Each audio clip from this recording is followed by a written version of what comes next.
Well, it's a simple question, though, isn't it? Who is leading this £200 million project? Well, I think that's a good question, because I certainly don't know who's leading the Mark project. Bradshaw, who's leading it? Well, it needs leadership. Well, who is leading it? Well, it needs leadership. Who is supposed to be in charge of the project? Who is supposed to be in charge of it? Ultimately, it is the 4 leaders of the local authorities, and in the case of Bristol, it is the Bristol elected mayor. Are you leading it, George Ferguson? You're the mayor of Bristol. Mark Bradshaw was until a couple of weeks ago. So I think that this is a wonderful opportunity and is going to transform the way we move around this city. Once we know who's leading it. Once we know who's leading it. All right, George Ferguson. Once we know who the operator is. Right, okay. Thank you very much Don't indeed. Catch you out. Almost clear. Breakfast with Steve Lefebvre. If you want to cheer yourself up, what about having a chat to a plant or even a bus stop? Tim McSweeney can maybe throw some light on this unusual story. Top corner, last minute, goal, winner. Oh, sorry, Steve. I was just having a chat to my new mate here. Larry the lamppost. Steve Lefebvre. You've got £30,000 then, have you, to help us to talk to a postbox? Teachers at a special school in Bristol have been forced to buy breakfast for their pupils from their own pockets so they can start the day on a full stomach.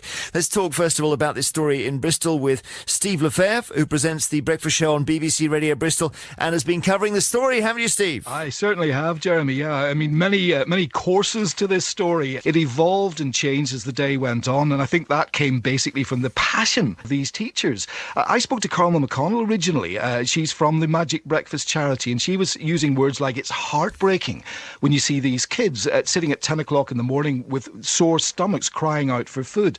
From our point of view, is this happening in schools in our area and indeed in this country? And it seems that it's happening on quite a wide scale. Children going to school in the morning with no food in their belly. I'm not keen to take the toasters out yet because patients enjoy their toast and we're about patients. Well, hang on, you don't mind taking the entire atrium and parts of the hospital out, but you're not taking the toasters out. I've talked to other hospitals and they take their toasters out completely. Turn them down? You can't be too careful. This is about great patient experience, so that's what we want to keep doing. It's not a great experience standing in the rain outside the front door because the toasters are dodgy. Come on, Angie, this is a state-of-the-art hospital, for goodness sake. This fire alarm is very sensitive to any smoke at all. I mean, how many days do they need to go off and people stand outside before somebody sorts the toasters out? I'm sorry for the people who are standing outside, but actually we need to make sure we can evacuate this hospital safely. The actor has poked fun at men who insist on dating much younger women. Says that he would have no idea what to say if he was dating a much younger woman. Maybe he'd say, thank you, Lord, I don't know, but words to that effect. 38% of people said they'd recommend Weston as a place for their friends and family to visit, comparing to the South West average of 66%. Sorry, you've picked up on one I didn't see.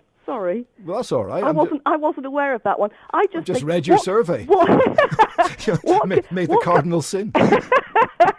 The best decision is that the risks to me are so big now that the risks of the baby are so much smaller that it just completely makes sense that we bring the birth forward. If you're going through the cancer itself, that is just so overwhelming for anybody in a way to cope with. But you're having to make a decision for yourself and then balance that with what's best for what you call chocolate mousse, the little unborn child. It's so difficult. I mean, nobody wants to be in this position. No mother would ever want to be in this position.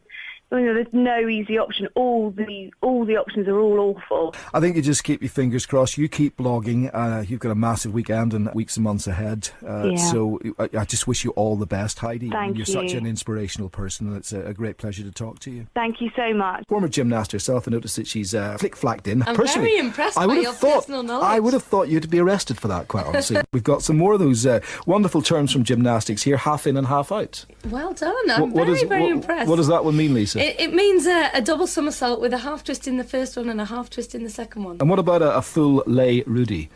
Well, you see, there are lots and lots of skills that do. That's not used or not performed very much at the moment. But it should be used more. Sukahara, Yurchenkos. Yes. You name it. So what is a full lay Rudy? I have no idea. See the way she was waffling round that without answering the question, saying how often it's used, and she's no idea what it is. A few more of your messages in before we close. Now then, what's your song that drives you up the wall, Margaret? Well, I've discovered it's from Crowded something, the group. Crowded House. Yes, and it's wherever you go, don't take the weather with you. And why don't you like it? Well, it's so pointless.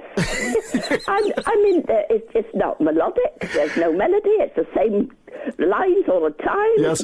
Right through the whole song. And I just think, well, what's the point of this? And you've given it a lot of thought, Margaret, which I appreciate. Oh, well, yes. Well, at least it's obviously registered with me, but not in the right way. All right, listen, I've got to go, but here's a little bit for you. Oh, no. Oh, no. Turn it off quick. Always take the weather with you. Yeah. Yes. I mean, that goes on for about 3 minutes. I know it does. I know it does, Margaret. There it's gone. Right. Lovely to talk to you. Bye-bye. Yes, thank you. Bye-bye.